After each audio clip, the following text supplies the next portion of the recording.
The story begins in a male prison where inmates are exercising. Soon after, an alarm goes off telling all inmates to go back to their cells. One inmate blackmails Sam, a prison guard, into bringing illegal items. Come on, baby. I need something from you, baby. Get in your cell.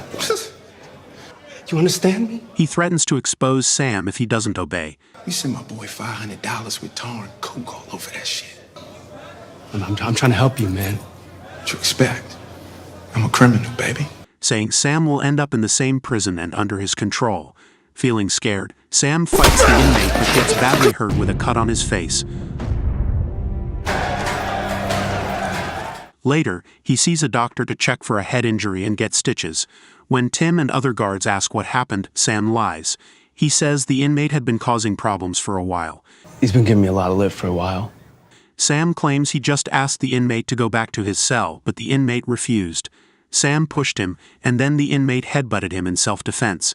Sam hit the inmate with a nightstick to protect himself. Well, son, your first mistake was allowing him into your space and not calling for backup then. To keep Sam safe from other inmates, they decide to move him to the tower.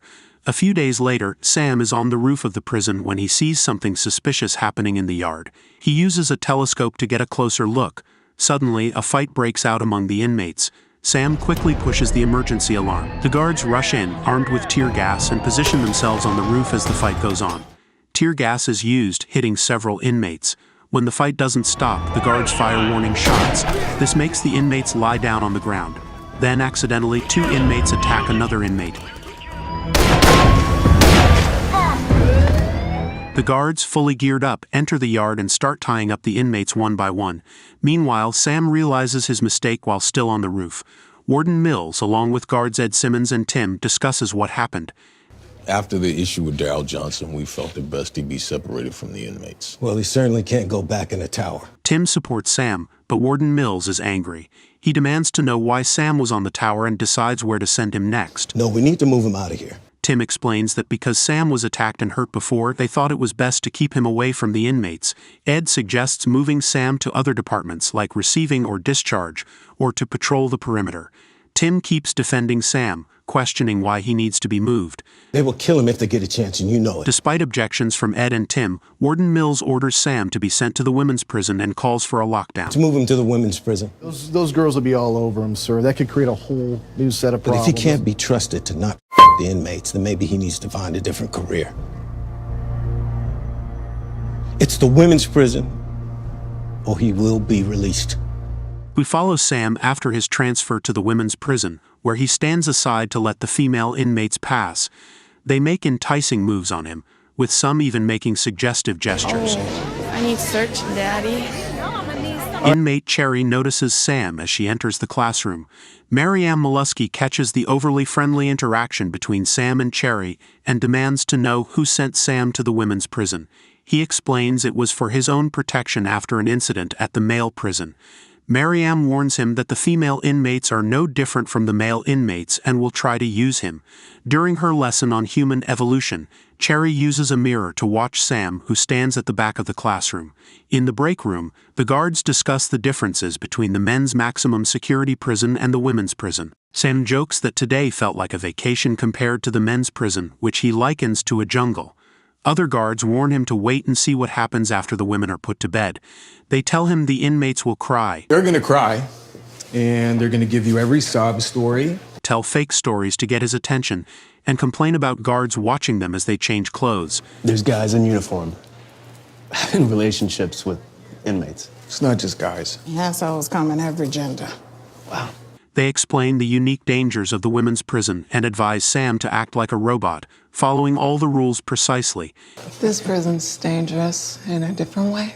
At bedtime, they proceed to lock each cell one by one until discovering an inmate with a confiscated phone. Let me see it. See what? Stand and face the wall. Close A20. What a waste of money. Come on, man. I don't need y'all looking at that. You know the rules. Close A19. Take 17. Sam is then instructed to lock the next cell where he encounters Cherry. She pretends to be reading a magazine. Checking in with her, he asks if she's all right. You good? And now? She responds positively, requests her cell to be closed. Close A17. And he continues with his duties. The following day, Sam is standing by the classroom door as the inmates pass by. One inmate intentionally pushes Cherry into him. She grabs his jacket and says, "I'll see you tonight." A female guard tells him to get his head straight. Otherwise, these ladies will take advantage of his desperation. That same night, as Sam instructs inmates to turn off their bunk lights, Lights out. he approaches Cherry's cell and discovers her exposed. Sam is deeply affected by his emotions as he continues to gaze at her.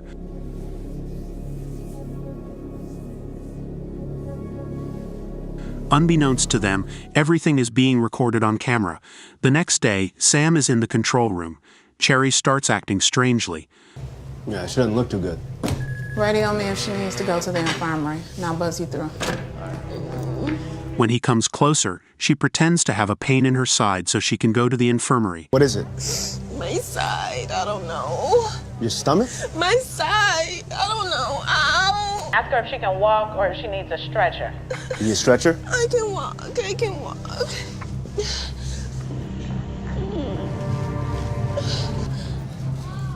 But on the way, she pulls Sam under the stairwell where there are no cameras. It seems like a place where people often meet secretly. There's no cameras here. Nobody can see us. Sam tries to resist for a moment, Yeah, baby, you want to. but gives in quickly. After that, Cherry becomes aggressive. She stabs Sam several times in the neck and then screams for help. Help! Help! It looks like she's trying to make it seem like Sam attacked her and she defended herself. She crawls out of the stairwell, screaming for help, Help me! as if she wants people to think she survived an attack from the guard and that she was right to defend herself. Sam's lack of experience and innocence made him an easy target for the inmates who are used to violence. Isn't this a violation of her Miranda rights? She's in prison. She doesn't have Miranda rights in here. You have a lot to learn about inmates. There's an element of trust in place between the two of you that we do not have. A corrections officer has been killed and posthumously accused of rape. These girls have no options. I have a class to teach. I'm not going to miss it. We'd better get going then. What is it you're hoping I discover? There was no tearing of the vaginal wall. No scratches on his face or arms. No visible signs of a struggle on her body. Pencil stab to the neck 30 times seems evidence of a struggle. Those were offensive wounds. She suffered no defensive wounds. None. That coupled with the fact that his uncle was killed at almost the exact same time, we question it. Question what? The claim is self-defense. Well, that means you question the... Yes. But inmates are immune to our lies and they're immune to our threats. Just ask her what happened. Question the things that don't add up and show her the compassion you're known for. Compassion. It's the one tactic we haven't tried. We don't have it. That's why you're here. Did he commit a crime? Miss McCluskey, look at that. I feel better already. Thank you for watching. Please subscribe and leave a comment below. See you in the next video.